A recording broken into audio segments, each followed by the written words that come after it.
Here's a quick walkthrough of what's going on at the minute. See, this is plugged into, no, not them ones, plugged into that one and that one. So we've got to modify the last two to get plugged into the floor unit to do the fill button. That's it. So we might out this mixer, maybe put Soundcraft there instead.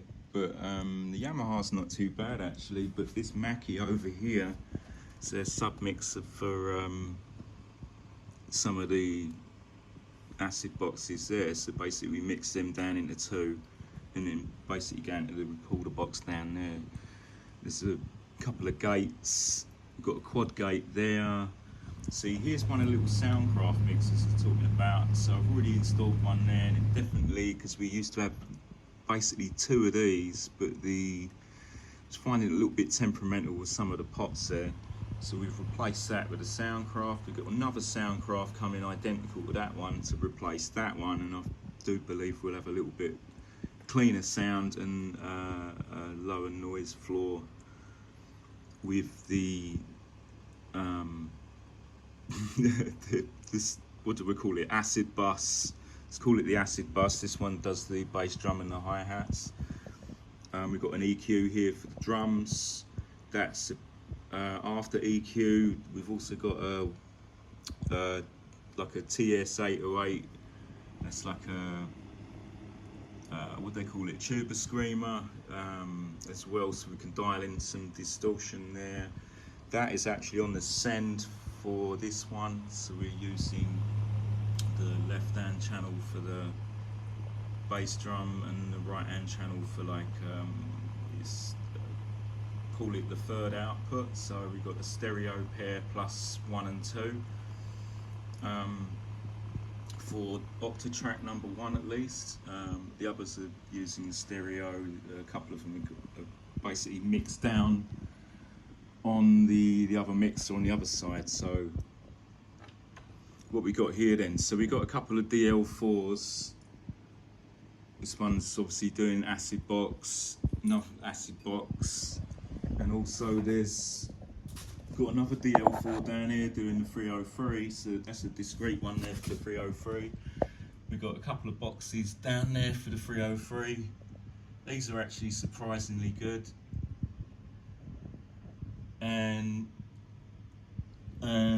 so yeah, we've got EQ there on DBX and a couple of 166s for gates and compression of the 303s there. So we're running 4 303s, so we got 4 compressors and side chain as well.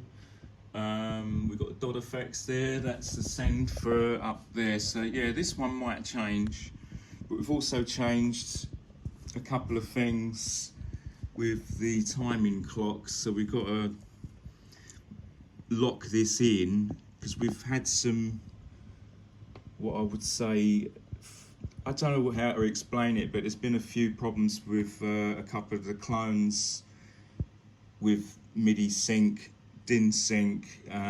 This one over here, for instance,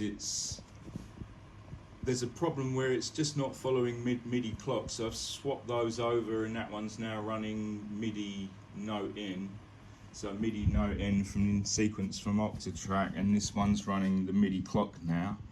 This one's on the DIN sync via the master clock. So yeah, we've got a mix box here as well for, we've got a first stage distortion for bass drum plus a blender that will come into our channel strip there for the bass drum there.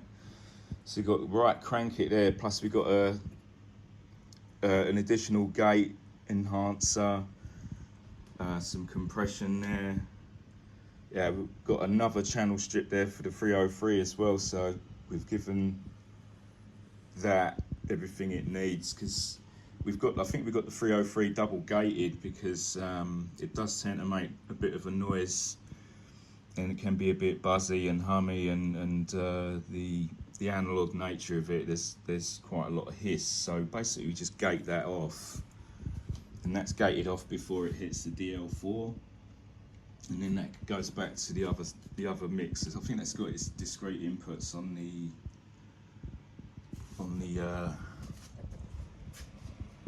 how do you call it? Let's call it the recorder. So this one does the recording.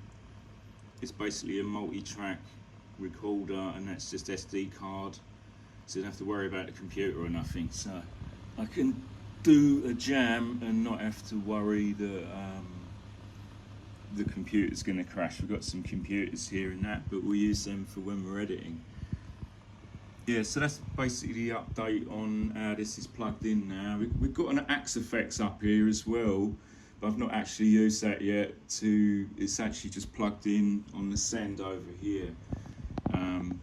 This will need a bit of time and programming, and what I was going to do is use the flanger, phase, and there's a few other effects in there like reverb, which might be distinctive compared to, say, the built-in reverb on the Zoom there. So yeah, that's it. I'm just gonna probably do a few live jams with this just as we go. So we're gonna program some stuff in and make it have it.